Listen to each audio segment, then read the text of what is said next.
lot of mathematics going on. Doing, for instance, drug development, for instance, involves a lot of chemistry, but also a lot of mathematics. In modeling these drugs.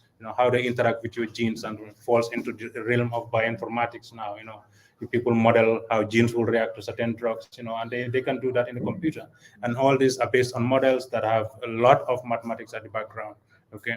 So researchers, as we do at MRC, to bring it to the point home, is MRC is mainly doing research around tropical diseases, malaria, pneumonia, tuberculosis, and so on. These are diseases usually affecting populations in the tropics, so we call them tropical diseases. And what happens is most of the big pharmaceuticals are in the West. They're developing drugs for diseases in those areas, and these diseases are not prevalent there. So luckily, we need institutions like MRC to work on these kinds of diseases for the poor communities, because most of the societies within these regions are poor societies. And what we do as a data science team is to support these researchers that are researching these diseases. They generate a lot of data. They want to analyze this data. Okay. First of all, even to set up the experiment, you want to do a clinical trials. You want to select a sample of this society that is representative. Okay. This is statistics, right? Statistics 101. How do you select a sample that is representative in the population, right? So they sit with the statisticians, the doctor sits with the statistician, and they decide on how many people to enroll into this trial. So you're using statistics there. When before they collect the data, they also sit with the database developer. Okay, so that they develop the databases. When the data is collected, they're going to be stored in the databases. Okay, so these are computer science students. Of course, they do a lot of maths. Maths is needed in doing those kinds of things. Okay, when we develop those databases, now data is collected. We need to analyze the data. So statistics comes in. We do this analysis, but also we can build mathematical models to model if it's an epidemic, for instance, epidemic like the COVID, for instance, and others. We have mathematical models that can make predictions about how this epidemic is going to go. Okay. And then at the end of the day, you might want to develop an app for users to use. And this is where the software engineer comes in to play a role. Okay. And software engineering also we do in computer science. And computer science, it's the backbone is maths. So what in a nutshell, mathematics is a language, because what happens is when you describe the problem in general, finally what you want to do, you want to write something that is simple that you can analyze. It has to end up being a mathematical statement. Okay, so mathematics is a language of science. Okay, and all the tools that we use runs on algorithms, and all these algorithms are based on mathematics. I don't know if I. Thank you, Dr. Ba. Thank you, Dr. Ba. Any supplement to what Dr. Ba said yesterday? Yes, thank you very much. Yes. Madam Lowe.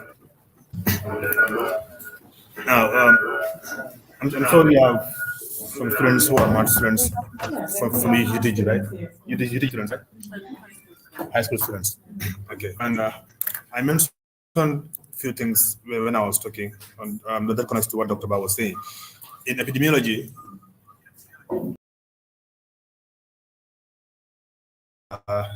prevalence rate and incidence rate. Prevalence is the number of people in the population that are affected by the phenomenon, and incidence is the number of new cases of that phenomenon that exists and that happens. Of course, because there are rates, there is a time frame, and it's just the numerator over the denominator. Simple as that. And these are the two most common terms that are used in epidemiology.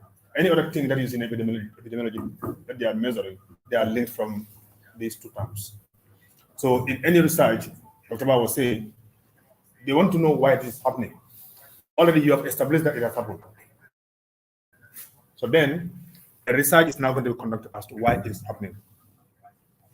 If you measure your prevalence rate, you know it's happening, and then you're having new cases, then you get your incidence rate. It's just a numerator over the denominator. It is the number of people that are affected divided by the population that are exposed to that phenomenon. As simple as that. Now, when you come to linear algebra, I'm sure some of you are doing linear algebra. There is in medicine or in health science, of course, even in business, there's what is called clustering. And there is a very common algorithm that is used in clustering. And of course, that is based on the dot product that you do in linear algebra. You have what is called the cross product and dot product, isn't it? And the dot product lies between 0 and 1, right? The closer the dot product between two things is to 0, the more difficult those two things are. Let's say they are subjects. The closer their dot product is to 0, it means the more identical they are. The closer they are to 1, it means the more dissimilar they are. So you see that you're clustering. Let's say you have 3 or 4 clusters. You will see subjects grouped into different clusters. It's because there's an algorithm behind it that is run on the dot product that you are doing in linear algebra to cluster patients. Let's say in patients, cluster patients into different groups. You say, okay, these are people with severe or mild and so on and so forth. You go to customer segmentation in business. Customer segmentation is also done in the same way. You cluster customers that have the same buying behavior, and this is used to increase productivity or to reduce cost in businesses. Now, I'm just connecting to what Dr. Ba was saying. In anything that you do, as far as your life is concerned, health is one component, but in education, anywhere, as long as there is research, the underlying principles behind those research is nothing other than mathematics that you are learning in high school, in university. Okay, so I think we just need to be moving more from the abstract nature of learning mathematics to more practical way of learning mathematics, so that we connect to ourselves what we learn in the classes to what we do in life. Thank you very much, Mr. Dibba. That was a very important additional comment to what Dr. Ba said pertaining mathematics and health. Moving on to mathematics and education, Dr. Nafy, could you share your thoughts on STEM education in the Gambia, and how should the teaching of maths be improved in the Gambian schools, particularly at the basic cycle level? Thank you very much, Ms. Lowe. I think when it comes to teaching and learning STEM at the basic level, based on my own point of view, because I've been a teacher, I've been in the classroom, that is the problem.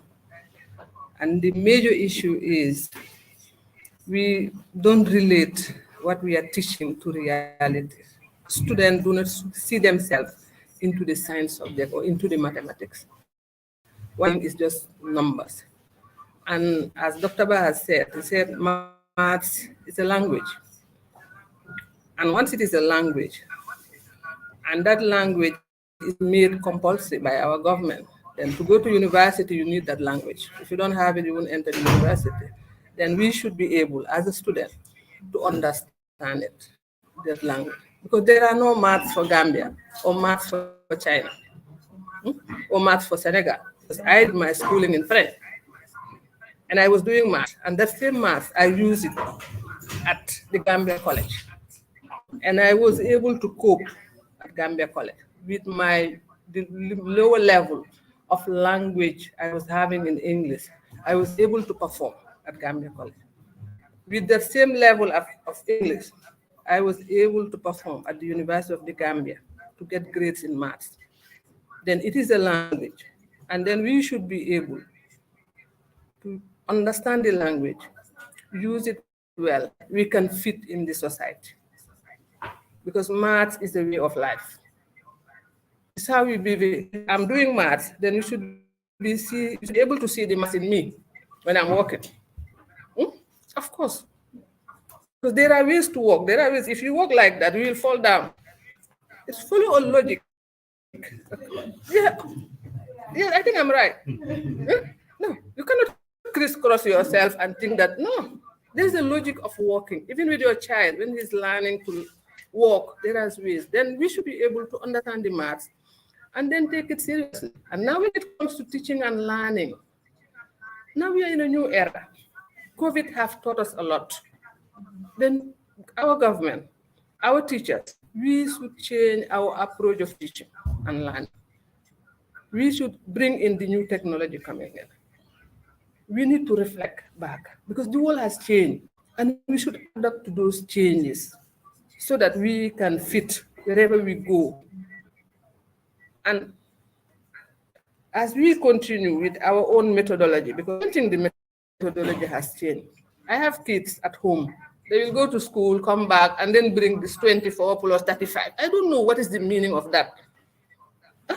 24 plus 35. What is 24? What's 24 what? Why can't we link it to the reality? 24 mangoes plus 34 mangoes, or you go to the market, put it into context. And if it is in context, because you always send them to the shop, and they will bring you change. Why can't we do the same? And then we'll teach them addition, teach them subtraction, teach them multiplication.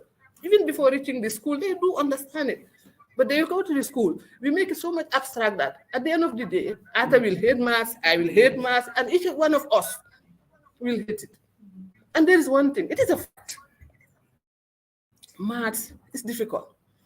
Do we do cheap things? Whenever it is cheap, people do not like it. If my dress is cheap, you don't like it.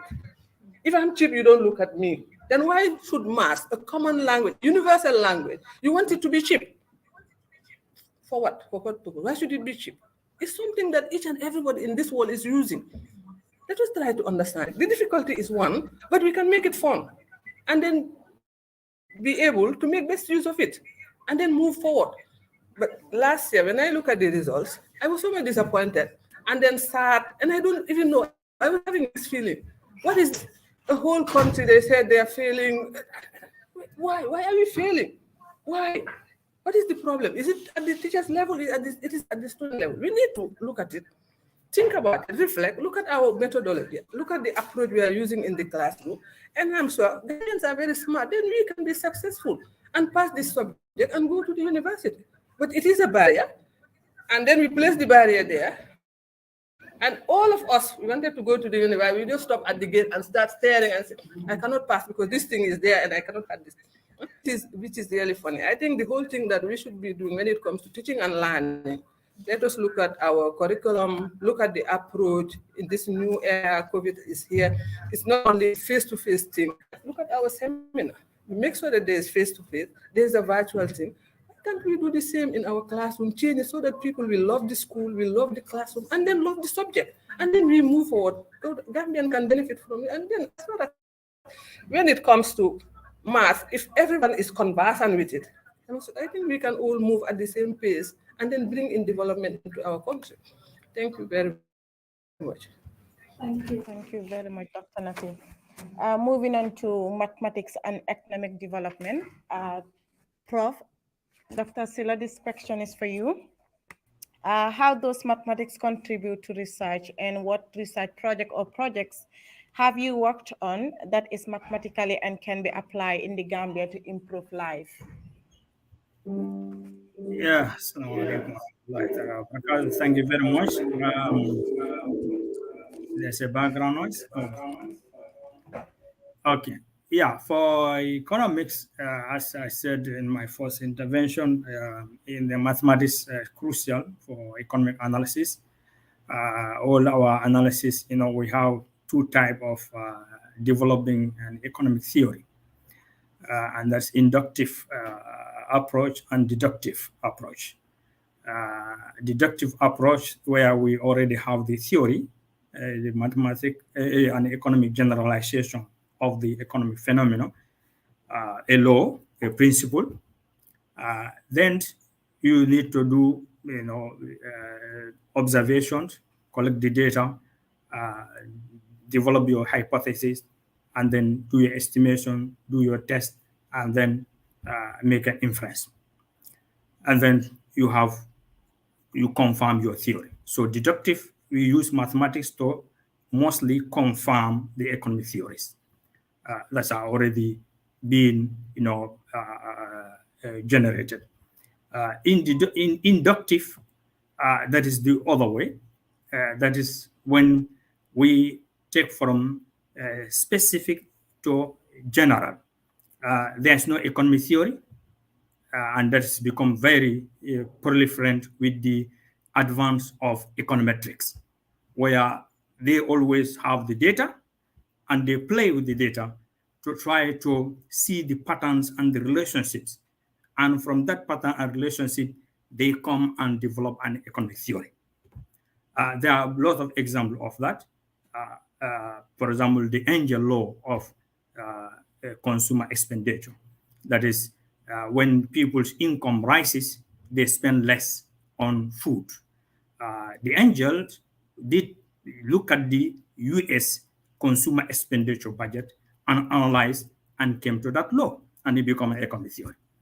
The same thing, you have the Thomas Malthus theory, which also, is a population, but it's an economist. We consider economists. It's one of the classical economists. So he also looked at the what we call, because we have economic problem, that is the resource is always at every given time, not enough to satisfy the wants. So that's economic problem. So how do you then use that resource to satisfy the want? So this is always our problem, and it has been with the human being from beginning. So Malthus, from the population side, he looked at the population and studied and then studied resources. And then he said, look, the population is growing exponentially, what we call the geometric, when the resources are growing arithmetically. So there's problem, imbalance. And then we know the consequence of all what he deducted from that theory. But also that also is an inductive. He analyzed the big data and come to that, law, and it become a law. The same thing, the Phillips also, is become Phillips curve. Phillips curve, that is the negative relationship between unemployment and inflation. He also analyzed using the UK data and Australian data, and then came to that law they call Phillips curve, when you have natural rate of unemployment and so on and so on. Though later it become critique and whatever, you have argumented whatever. So there are a lot of laws of economics that have been actually developed using mathematical approach. That means using data and analyzing data. And there are others that are already there, but then confirmed later by the economists using the mathematical model. And that has been proliferated by Paul Samuelson, a very famous American economist, who did a lot of analysis of economics and had variants to analyze and confirm all the economic theories, and those could not be confirmed, try to find why the reason. And the rational expectation theory is all about actually mathematics. And as I said, so in my, for me, in my teaching, I did one research or two research, so many research I have, but just to cut it short. I use a lot of mathematics in all my publications, though, some of my last publication now, because of I'm in the development, development is very different. You have a lot of policy and subjective. They don't want to go deep into mathematics, but they're also interested in some relations, some simple relation you have to prove to them. So, but we have the 2021, there was a paper I published in the South African Journal of African Economic Review, African Education Review, and that actually specify on the mathematics and English in Gambia. Why? Because I was that time at University of the Gambia, and I was puzzled by the rate of the math failure at the WAEC and how students could not grasp mathematics, and we got a lot of problem at that time. And Dr. Jane is there, will be the witness when then we introduce this access program, because we could not get the required number of student intake, because our requirement of 5 credit includes math, English, many students will drop if we don't get it. So we say, okay, then, but if they have only a problem with math, and can we not help them? We introduce access program. So this is how access program was introduced. Then I say, okay, let me do a study. Why this is happening in the Gambia? What is the problem? So I did use my economic knowledge of what you call production function, data envelope analysis, and those are all mathematics, production frontier analysis, efficient hypothesis analysis. Then I developed my own modeling and whatever, and use the data from Gambia, and my students, Alhaji, Fadera and all that, they helped me to collect data. And then we tested to see what are the factors determining or influencing the credit production in math and English. You know, the teacher ratio was one factor found very significant, that, you know, if you are able to minimize the student-teacher ratio, you will be able to have focus, and the teacher will have a lot of time for the students for maths. So that was very, very important. The other thing was the school management. We found that the private school or the government school are not so good, but the school who are semi-government, they are the best in producing mathematics students. You know, this is just research, but it can be augmented later on research. But this one I apply in the Gambia. So also in my application, one research I applied in the Saudi Arabia, and now is well quoted. That is the capital and the technology division in Saudi economy. It's published in the Journal of Economic Studies. That also used a lot of mathematics because, you know, the capital stock, how do you calculate it? There's a lot of mathematics that. The technology divisions, how do you calculate the mathematics there, and the model you used, and then you come to your economic model. And that means in what we do in economics, we have what you call a theory, which is normally not in mathematics. It's a statement, an abstract, an axiom, a proposal. Then you have to now think mathematically to develop a mathematical model for that theory. Because then you want to collect data, you cannot collect data based on the abstract statement, this is that, you know. So if you have mathematical background, it will help you then to develop the mathematical model that you could easily collect the data and do your estimation and inferences. So mathematics was very good for research and for. I have gone over time. Yeah. Yes, No, thank you, Doctor. That was a very brief explanation on the importance of mathematics and economic development. So that ends the themes for the seminar. We'll be moving on to the Q&A. So for those in the virtual, we have the comment section where you can send in your questions. And let's start with the before one question and answer. Question, Excuse please. me. Do you have any question for the panelists? Anyone? Yes, hello.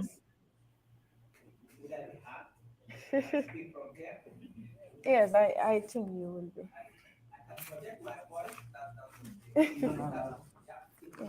Yes. Are you with your phone? Okay. Are you connected with the phone? Yes.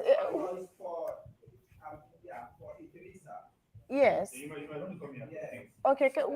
Can you please come over? For those of you that would like to ask questions, I don't think you have to be coming here. You can connect online, or you can connect online and then be in the forum and you can ask your questions. So the link that we have. Welcome. Yes, you're correct. You can just talk. Thank you so much for hosting this program. I've learned a lot. I always take myself as a runaway mathematician. So why I said Edrissa, because Edrissa did say that he was an aspiring person. He was aspiring to do medicine, but he ended up becoming a mathematician. So I wanted to ask, still, is there any regret? That's one. And then the other thing is,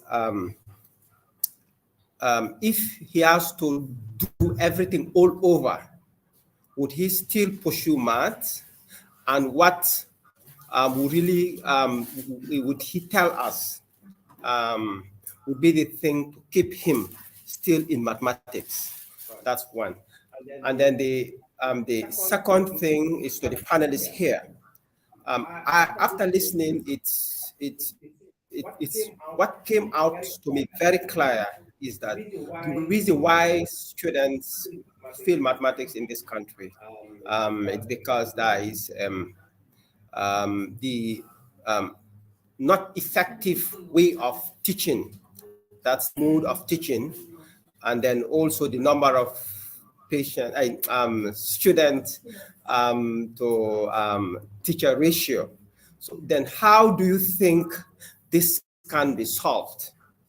Yes, in your own, with your experiences. Yes, Thank you. Thank you very much. So the question is for Dr. Gassama. Okay, yeah. So let me start from his last part, last question. Then I'll go back to the first one. I think when it comes to in terms of education, so it's like a cycle of blames. It will be like the teachers are not teaching very well, or the teachers will be like the parents are not helping. So I think the entire education system need a boost from the community, in the sense that we want kids to be motivated to actually do well in school in general. In particular, in mathematics and sciences, we need to show them incentives that will encourage them to take up mathematics as a field. Those incentives are because if you look at it this way, of late, for the past couple of years, we had a lot of Gambians going through the back way, trying to reach Europe. There is the reason why that is happening, in my opinion, is because there is an incentive that is actually driving them in that direction. And the incentives are, the semester scale, in the 90s, those of you who are about my age will know, when we were going to high school in the 90s, there was the proliferation of this semester business. So people were going to Europe and coming back, and they go to Europe, within 6 months, they come back, they are driving fancy cars. So kids learn through examples. Examples are the most important means of educating the community. So the way the young generation see things, that's the way they respond. They saw those semesters, they went to Europe, came back in 6 months, and they are able to do something for themselves. They build good houses, have fancy cars. So I think to help our education system, we need to create incentives, things for people to see, and that will motivate them into this thing. I think I learned that there was a program going on. Is it Fantascience or something like that? But it's no more going on. GCRPS was conducting something like that. I mean, we need to create things like that. We need to have a mathematics and science tournaments that will go from elementary school level, from regional level. They will compete in their regional level. From the regional level, they come together at national level, and it will be broadcast. That's one way. That's my opinion. One way of motivating kids to pick up science and mathematics will be create avenues where younger kids will actually see the need to actually Thank you, Dr. Gassama. I believe that answered the question. No, I need to finish. Can you allow me, please? We have to get it straight. If we don't clear it, we cannot go. I didn't even answer the second part of the question, but this one is very important.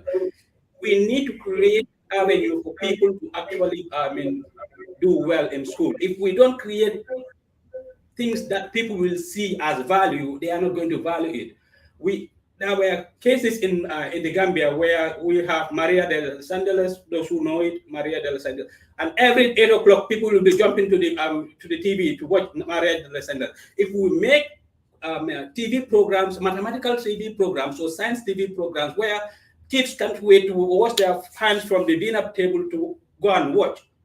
Oh, there's something coming on TV. I need to watch this. We need to make such things that will motivate kids to actually do something. They see it and they will continue doing it. And the question to me, the actual question was, do I have any regrets?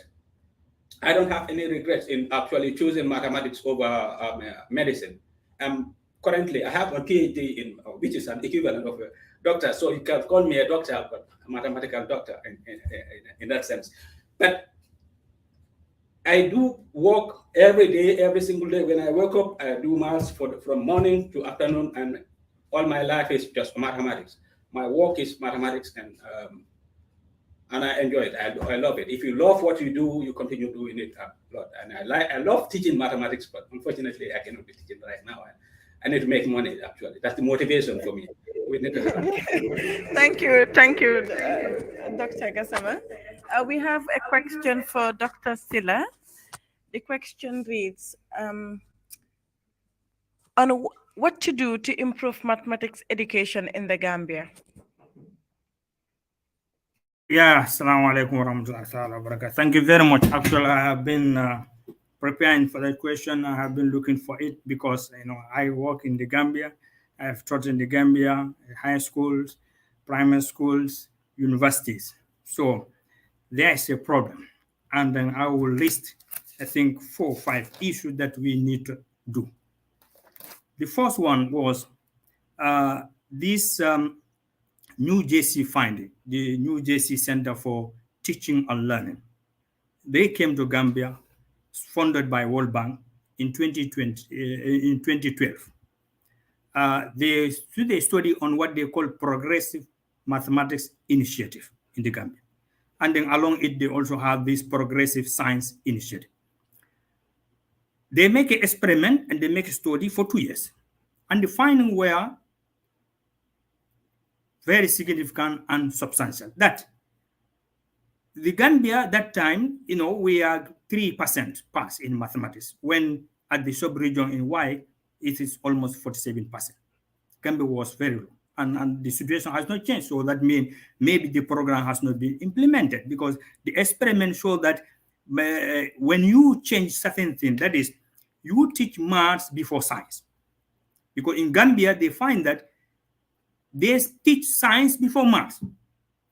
They say the algebra, the calculus, and then the trigonometry, all those is subject of the mathematics. They have direct application in maths, physics, chemistry, and biology. Before teaching physics, then the students should do algebra, should have algebra before they choose. The same thing before they do chemistry or biology, they should have done calculus. So that means that sequence is very important, and they found that it was very significant. When they change the sequence and they make the experiment, the student performance improved in mathematics. Not only that, they find that when the mathematics performance improves in the students, it also has positive spillover on the other subjects. That means those students, they are performing the other subjects also improve. So that means that sequence is very important when we want to teach math in school. Teach math before it is application, because when you teach application, then you take students back to do the tool, then it will become useless. They don't see any relation, any pattern. Number 2, we have another issue, that is the age. Mathematics develop early in the child. It's difficult to learn mathematics at old age. When the child is developing, you have what is called the executive functions of the brain. Those executive functions now is found that they develop very quickly at peak at 4 years old. That means when you are 4 years old, they already develop. That's the time you should be starting learning mathematics. In the Gambia, our official school going age is 7 years, already past that age. That means we are already, what they call, over. That means those students at 7 years, when they come to school, they want to start mathematics, it becomes very hard, because that part of brain has already developed. So we should reduce our school going age from 7 to 5. That's one.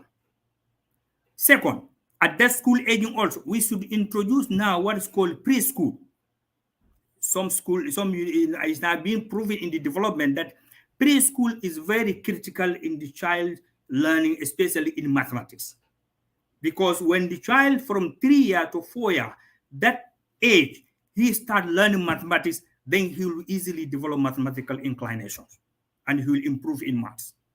So we should have preschool in the Gambia education system. We should not only, the basic school should not be, but preschool should be there. That's, we have our kids starting from 3 years, they go to school. From 3 years old, they go to school, and from 3 years up to 6 years, they should have more of mathematics application than other subjects.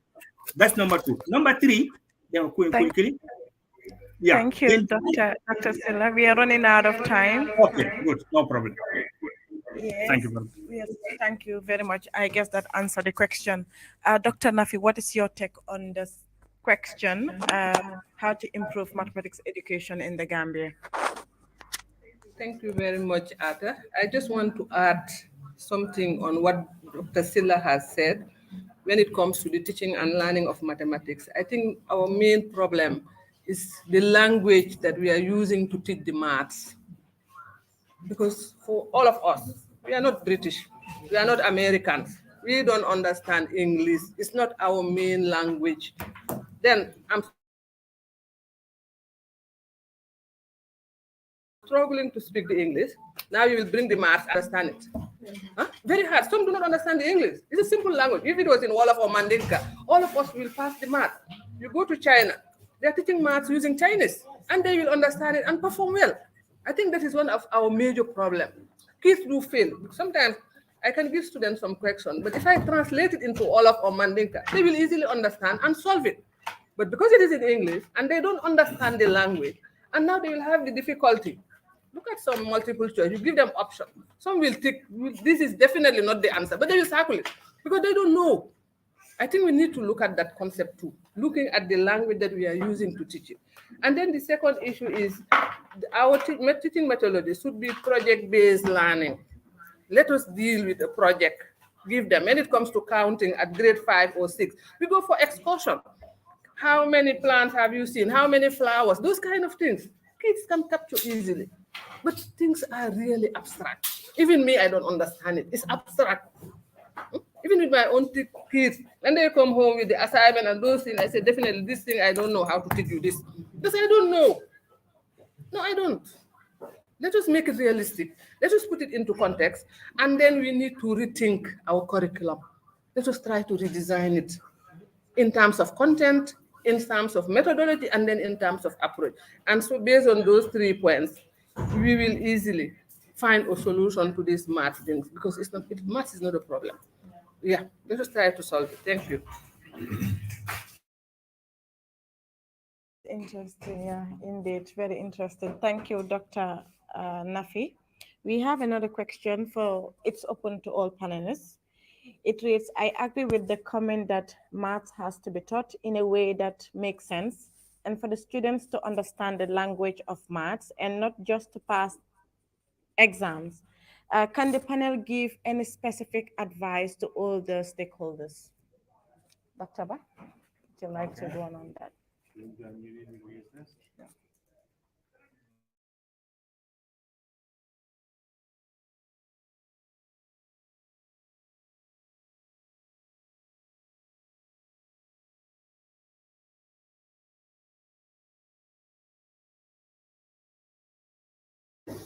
Can you hear me?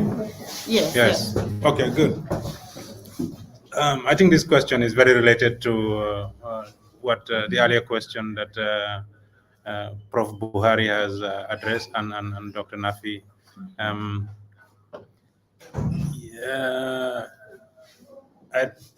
not sure as they have said almost everything. But one thing we need to do is, like you said, how do we understand maths? The challenge is, and I always support it, and I have been saying this not today, it's not only the maths, but even the science that we learn. We are learning the science subjects and we are learning the English at the same time. Because English is not our mother tongue. This is a challenge for us. How do the stakeholders consider teaching these concepts in our mother tongues at a very early age of the child? And then you can gradually phase out in some areas, that's what they do, the first part of your education, maybe up to grade 5 or grade 6, you're being taught in your local language. And then English you would be doing English as a subject. And then by 6 or 7, then teaching in English will start, because we need to be able to speak the English too. Most of science currently is in English. People in the French system would agree to this. Almost all the literature is in English. So we should keep the English, but we should, if we want people our children to quickly grab the concepts, it's better to teach in our local languages. I remember, one of the things that I used to struggle with in the mathematics was word problems, right? When the problem is written in words, then you are lost. But if you just say simplify and then use the algebra, it's very easy. So, but when you read the question now, what is he asking me to do, right? Because I don't understand the question. So the language is a barrier. The other thing is, like he said, there should be a curriculum review. I think we should reconsider what we are teaching. Sometimes it's like to me, I think of the problem every day, and I'm like, how do we solve this? We have problem of teaching of mathematics in this school. This is a serious problem. How, and these teachers are in the system. We have the numbers, like we are saying, we have fewer teachers, the ratio of teachers and students. We have many students, but a teacher, we need to train more. But is the training really good? Are these teachers really able to teach mathematics the way it's supposed to be taught? One good mathematics teacher you have in your life changes your life in mathematics. It's very important. A teacher is very important in the student's life, but I'm not sure we have really good teachers. A lot of them. We have good teachers in the system, but not a lot of them, I suppose. So we should find a way to retrain this. And this is, in those days, we talk about in-service training. Even teachers that are teaching now, can we retrain them to teach better? And again, now we should modernize the teaching, like Nafy said. So they should be taught new ways of teaching. That will motivate. But the other thing is unfortunately another generational problem is there's a lot of distraction for our children. Okay, and maths needs a lot of time. You need to find time to practice, and we don't have that time. Our kids are always hooked to the internet, are doing other things. They don't create time for math. Maths is, there's no magic bullet. You cannot just read it and say, okay, I understand. No, you have to practice it over and over. Okay, this is why they give you a lot of homework to do. And because of just the homework, it's going to take your time from being on Facebook or Instagram. Then you hate maths. This is a subject that has a lot of homework, right? I don't want to do maths. Thank you very much, Dr. Ba. I guess that answered the question perfectly. We have another question, and it's for Mr. Dibba. The question reads, how is our development connected to our education system, and how our higher education policy towards this, making sure our development reflects our educational system in the Gambia? Thank you very much, Madam Lowe. I think it connects from where both Nafy and Bubacarr were just talking about. You see, the language problem we have is a hindrance to our development. Any country that teaches in its native language develops very fast. I don't know. And tell me, look at all countries that are teaching in other languages different from their native language are all backward. Tell me one African country that is not teaching in its language and is advancing fast.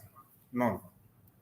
All countries in Africa that are advancing very well have localized their languages, like the Swahili languages, for instance.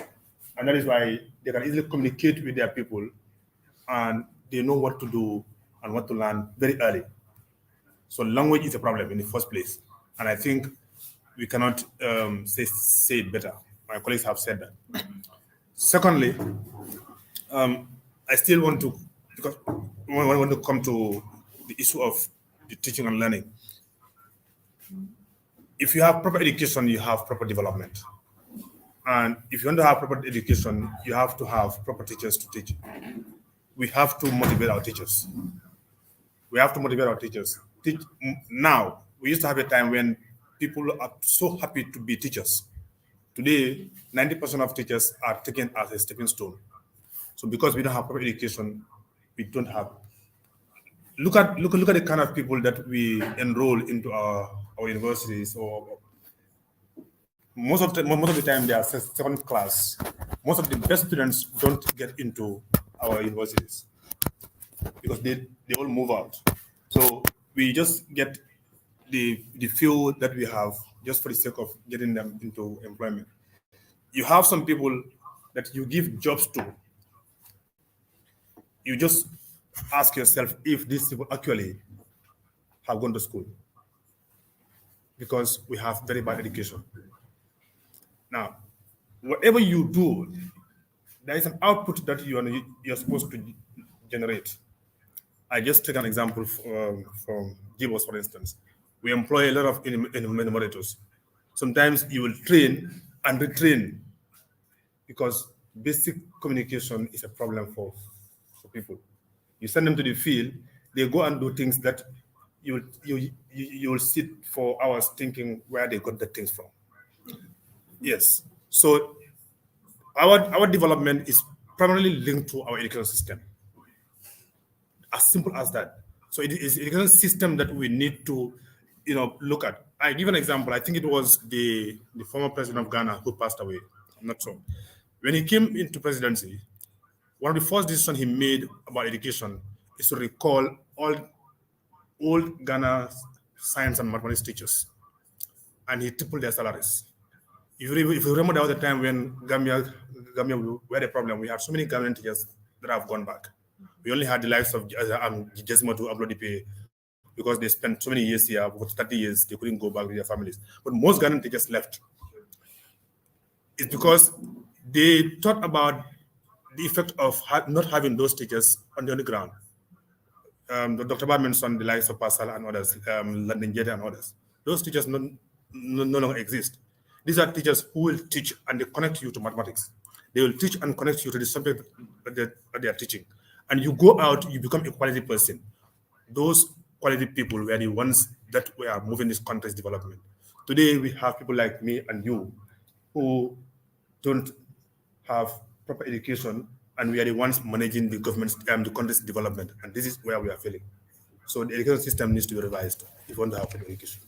Thank you very much, Mr. Dibba. That's a very brief explanation. We have one question for Dr. Sillah. Can I add a little bit to that, if you don't mind? Yes. And you have a question with I'm me taking here. too much. Yeah. So, it's okay. But the point is, it's two ways. The last part of what Dibba mentioned is actually important, because if you look at it, we are talking about the math teachers not having the right qualifications to actually teach what they are teaching. But the thing is, it's the other way around, because all the good teachers, including me, I was a trained teacher, Nafy, Bubacarr. We are not in the field right now. We are rats. We runaway teachers. We all go away because we all want something. So, it's also incumbent on the government to actually motivate the teachers, actually, at least incentivize, make something that will make people who are qualified in that area stay in that area. Because if I think about the batch from the Gambia College, half of us are no more in the teaching field. The other half are in the education field, but they are not in the higher up, they are in management side, not actually doing the teaching. So we need to motivate teachers with more incentives to stay there, because you cannot compare. If I finish my education with somebody and I have almost the same grades as that person, I decide to go to teach, I will be receiving about one half of what he or she will be receiving if he goes to the different field. So it's common sense. I need to live to actually good life. It's not that I like money that much, but I just need to live. The other thing is, when you talk about education and development, I think it's the government should make it a priority if they develop making any development plans. Let's say we don't need to make daily plans. That's what are we going to do this year? What are we going to do next year? We have to make plans in 5, 10, and 15 years. And when we make those kind of plans, we need to actually know, okay, we want to make a plan. Let's say, take an example from the 5-star hotel that they want to build as an example. You know the capacity, the requirements, or the things that that 5-star hotel will need, the number of, let's say, servers they will need to be serving the rooms, the number of cooks that will be there, the number of security men that will be there. You need to know that, okay, by the time that hotel is finished, I need to have these many people trained in those particular area. This is as an example. So if we make development plans, 10-year development plans, 20-year development plans, we will have in advance, okay, I want to make sure that in 20 years, we will have, let's say, a manufacturing plant. Well, in that manufacturing facility where, let's say, they make cell phones, people who work there need to have the so and so skills. Therefore, we need, that will guide in the curriculum development so that we will push a lot of people in that field be able to train them in that. That way, the development will be in the same, in line with the education. Otherwise, what we are going to do is we have a very good development plan, and the Gambians, we are very good at writing policies. Our policy papers internationally, they are easily accepted. But the thing is, the implementation becomes a problem because we lack that part. Because if you make a project, Jahali Pacha, since I was a child, there were 5, 6, or 7 different Jahali Pacha projects. We want to be rice self-sufficient. All of the 3 presidents, including Adama Barrow right now, everyone wants to be self-sufficient in rice production. But if you stop there, it's a good policy statement. You can file for apply for grants, and you will get those grants. But if you don't think ahead in actually building that human capacity that will man those rice fields, it will stop there. At the end of the project, the people that you bring, the experts that you bring to actually implement the project, when they are done, they are done. The program is done. You have to start again and write a very, very fancy one again and start all over again. So the education curriculum should be actually geared towards attaining certain development agendas. If we do that one, I think we will see improvements in our development. Thank you very much, Dr. Gassama. This question is for Dr. Sillah.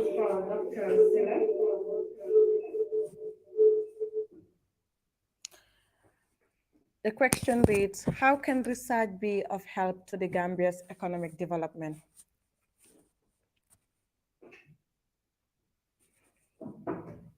Assalamu alaikum warahmatullahi wabarakatuh. Yeah, thank you very much for that question. Maybe before I come to the question, I will just add one comment on the last speakers. MashaAllah, they did very well. Yeah, language, yes. You can talk a language and as a constraint, but in economy, you say when something is binding constraint, then you need to remove it. But I don't know where we can remove language. So since we can remove a constraint, so all what we can do is to do with it as it is. So because most of African countries, I don't think they will change their language. Only those who have done, okay, they are lucky. They did at the time, it was easy. But now with this social media and the fourth industrial revolution, if you want to adopt any language, it will create a lot of issues. So what we'll do, we have English, then let us keep it and then try to improve. What we can do? Some other countries, they have it, and I don't think it's an issue. Malaysia and others, yes, they have their national language, but now most of them are converting back to English again. So if you want to improve mathematics education, as I said in my paper, there are 3 key factors that you have to look at. One is the experience. We said that is very important. The experience of the teacher. Second, and that you can talk about the training, whatever. The second is the student-teacher ratio in the class for maths, because maths is huge exercises every day. And that's where I'll come to the fourth one, what we didn't include, but you can be one. Then you have the school type, the school discipline, the school management. Maths is discipline. If the school is messy, there's no discipline, forget maths there. They cannot be good at maths. Look at even the Gambian. The schools that are producing good math students are the schools who are the most disciplined students. You have to have discipline in the school. You have to have order. You have to have a school where students respect teachers. So that's very important. The fourth one, that is factor which we said we don't have to catch up, but we join them. That is the fourth industrial revolution that is happening now. We can apply it in education. Now, all those factors, you can easily reduce them. The experience, the school, whatever, you can do a lot with industrial and have what is called e-education. Why you can have e-education when the teacher now, you don't have to do marking for all the, the exercises. If he can give thousands exercises a day, but the student will just do them online and it will be marked algorithmically by the system. And that's happening now in most of the world. So the student will have to do a lot of exercise. Every day the student engage because every day will submit an exercise, but the exercise is autonomously marked and he will see the result on the screen. Okay, then back to the question of the research for economists. Actually, for that is the what do you call the spirit of economists. If you don't do research, you will not know where to go in economics because all the economic problem that I said what to produce, how to produce, for whom to produce. All these problems, you can only answer them by researching. What to produce, you have to research. You have to make a research what you can produce in your economy. And that's very important. If it, at the government level, what do they want to produce? What do they want to do? They have limited resources. That limited resources, how you are going to allocate it efficiently.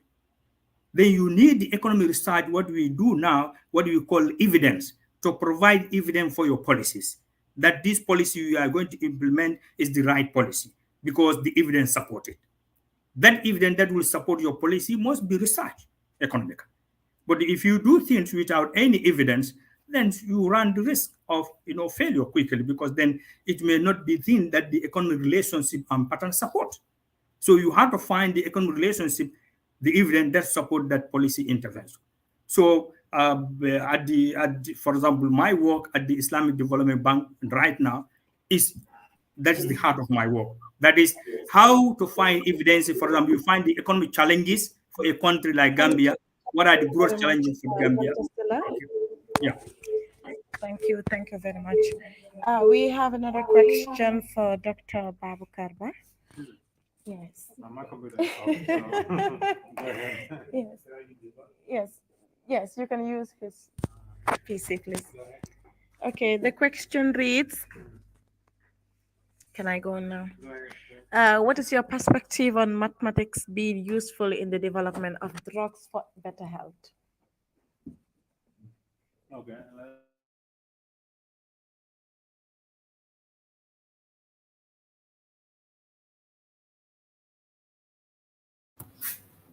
Yes. Can you hear me now? Yes. Okay, good. I briefly touched into that when I talked about drug development in terms of health research or biomedical research. So drug companies develop drugs. Like I said, this involves now a lot of simulations, because what you do is you synthetically generate this data, you build your models. Like I said, this ends up being systems of equations that you need to solve. Okay, they could be linear, they could be nonlinear, and there might not be solution, but you have to do computational approximation of this. This is heavy mathematics. Mm-hmm. But the idea would be then you try to build scenarios. You try to build scenarios, you generate data with respect to that, and you do simulations. Okay, you do a lot of these simulations, finding which molecules work with what, and eventually you would say you are at a state that you are happy now for this drug to be tested in living organisms. At first, it's all simulations. Okay, in the simulation phase, it's all about the chemistry and the equations or the models that you build that try to mimic how the human would respond to the drug. Okay, you try to model that. So when you have passed a certain stage of testing that drug, that's the time you would decide. Then now you want to put it into a test on a living organism. You start with a cell, for instance. It could be a cell culture at the lab, or after that you want to do then like small animals like rats. It's tested on rats and all that. Cherno is sitting there. He's looking at Am I? Yeah. Okay. Am I saying the right thing? Yes. But again, maths is still there, because when you collect this data, you have to analyze this data. Okay. All this analysis again, it's statistics. So essentially, statistics is part of mathematics. So essentially, that. Thank you very much, Dr. But we have so many questions, but we're running out of time. So I guess we'll just take two questions and wrap it up.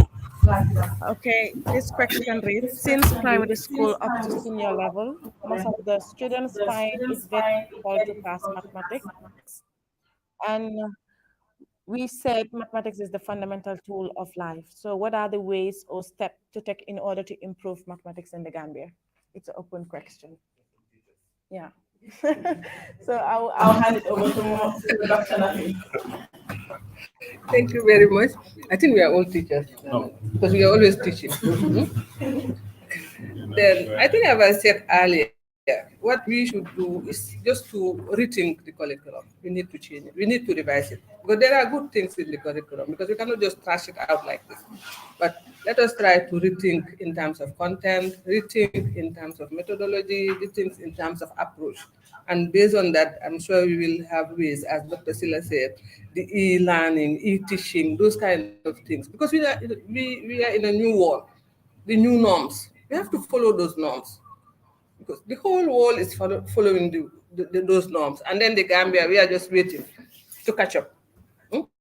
Why can't we go along with those people, try to find our own solution? Because we have our own context. And based on our context, we can get the solution, and then in the future. Because there's something that I'm seeing in the Gambia, and that I can't understand when it comes to the teaching of maths and science or whatever. Like somebody failing maths and then passing physics. Only at WAEC, I'm seeing those things. Or somebody passing maths and failing English. F in English. And then you get A in maths. It's not feasible. It's not realistic.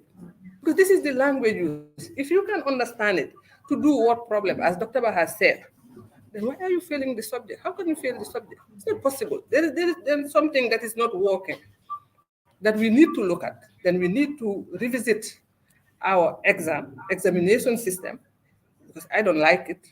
And I don't think this is good, because student now knows which paper. Then last year it was 2007. Then next year it will be 2009. Then they end up cramming, memorizing those things. And they will pass and come to the university. You teach them, they don't understand anything absolutely. Apart from the past paper, they don't know anything about maths. Therefore, we need to look at our assessment system, look at our teaching and learning, and then revise our curriculum. I'm sure then that will give us a way forward to move, and then people will understand. That's the only thing we can do. Thank you. Thank you very much. Thank you very much, Dr. Nafy. Yes, you want to add something? I think, sorry. We have so many questions. I guess we Can I add a little bit? I'm not going to be too much. Just a little bit. Okay, we will have one question and then. Yeah. I think Dr. we need to. I want to add something. We have listed all the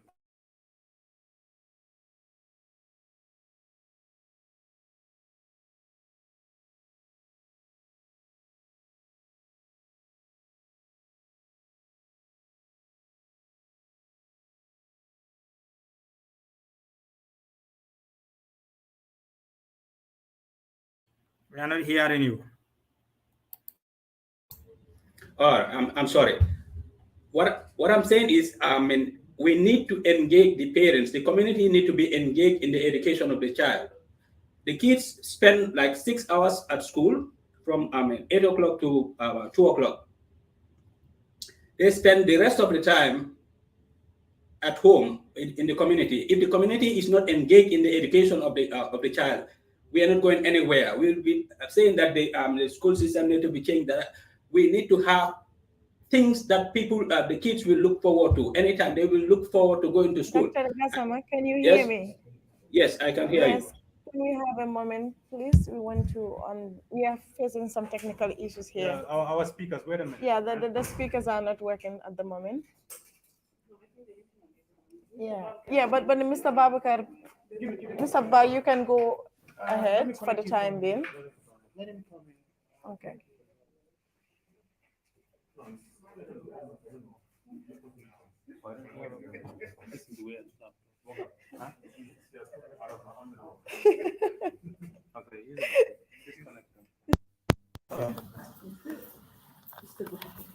Yes.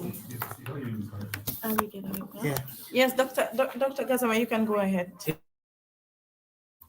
Hello. Yes, I said we can talk about the curriculum or talk about the teachers, but if we don't actually engage the kids from home level, from the family level, from the community level, the kids spend only 6 hours at school. They spend the rest of the time at home. The parents need to be engaged in the education of the child. They don't have to know mathematics to help them do math. They just have to motivate them to actually continue working harder. So we need to find ways to actually entice the parents or the community to be a part of the kids' education. If we don't have that one, we will have that issue. Even here in the US, there is a discrepancy between the white and the majority white people and mostly black people. In the black community, mostly they are less affluent, so they can they are less educated in a sense, but they cannot help their kids. Most of them didn't even complete high school. They cannot help their kids in doing their basic homework. But if they are engaged in the child's education, we will see more improvement in that one. We can talk about changing the system of how we do things, but motivating the community to be part of the thing, the journey itself, the entire child's development is very important. Kids that grew up in an area where everybody smoke weed will end up smoking weed. Right? Kids that grow up, where you grow up, that's how you adapt. You see things the way you see it. So we need to actually create ways to actually motivate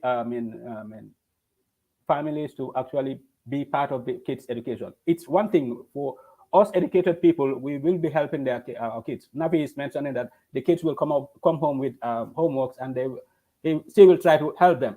But there are, thousands of other kids who will go home, their parents will not even look at their homework. How do we bring those people in? I was in that time at that point. I was lucky. My dad, when he is coming from work, he will come home with books which he cannot read and give it to me. That served as a motivation for me at a personal level to actually just browse through the books, so that I appreciate, to show him that I appreciate what he has done for me, bringing that book to me. If kids see that one, they will, but they come from school, pack their books. That the two are not going to, we are not going to do well. We are not going to change. Even though we change our education system, the teachers can be teaching the right thing at school, but if the community support is not there, they are not going to do anything. Nothing is going to go. Thank you. Sorry for barging in all the time. Atta. It's okay, Dr. Gassama. That was a very important contribution. Dr. Bak, can you please add to the topic? Yeah, like I said earlier, we have if somebody was taking note on all these different problems we have identified, and we have proposed solutions. So I think this is something probably people can consider as stakeholders. What do we do?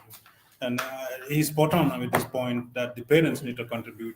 The students spend less time at the school than at home. It's important that parents support. But again, most of the time you have kids being the force want to go to school in the family. In that case, it's difficult to get the parents to support them. One other thing I wanted to suggest, I don't know if experts would tell me whether that's correct also, is the idea of probably increasing the time for mathematics and English at the early level of the child's education, for instance.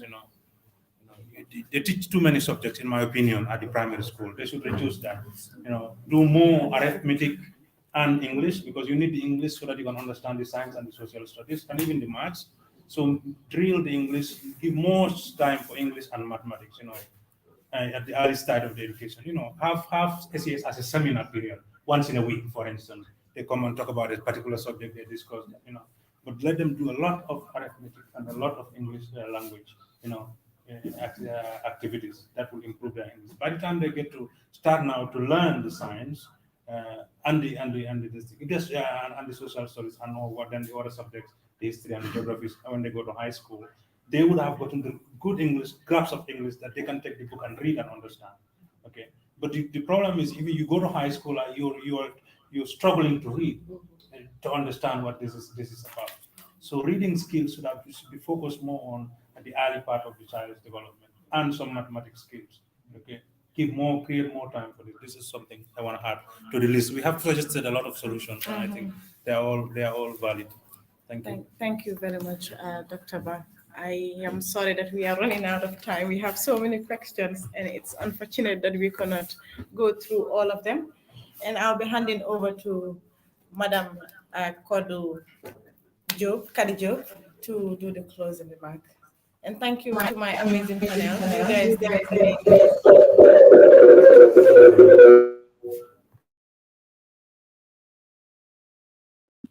Hello, everybody.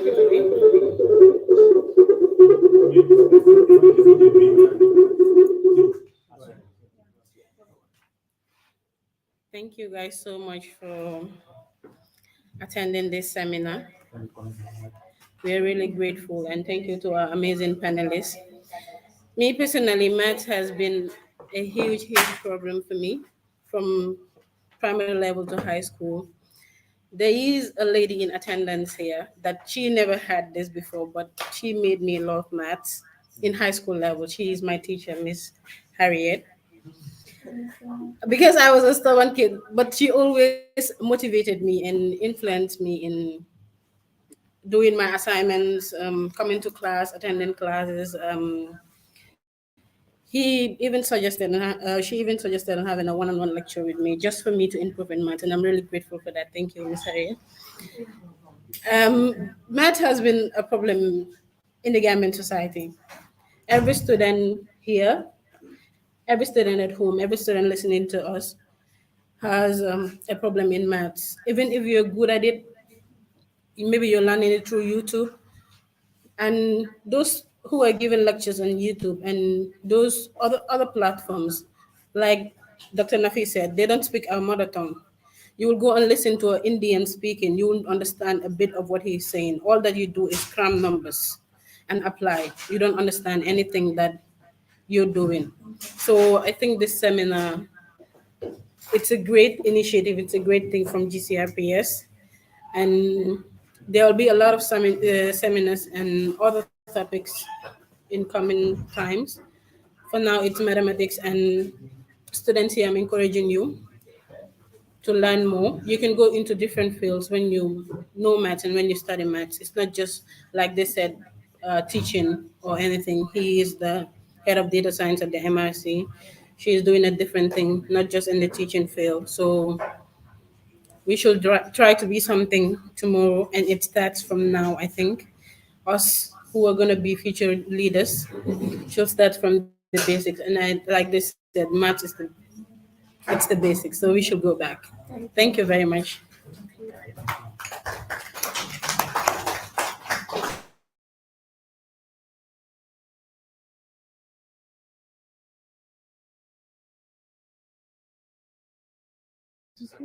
Dr. Sillah, I'm going to send you an email. Okay. Hadi, where's Ture? Is that all? Thank you. Then All I right. guess Thank you very much. Thank you. That is the end of the seminar. All right. Yeah, it's nice to have everybody here. Dibba,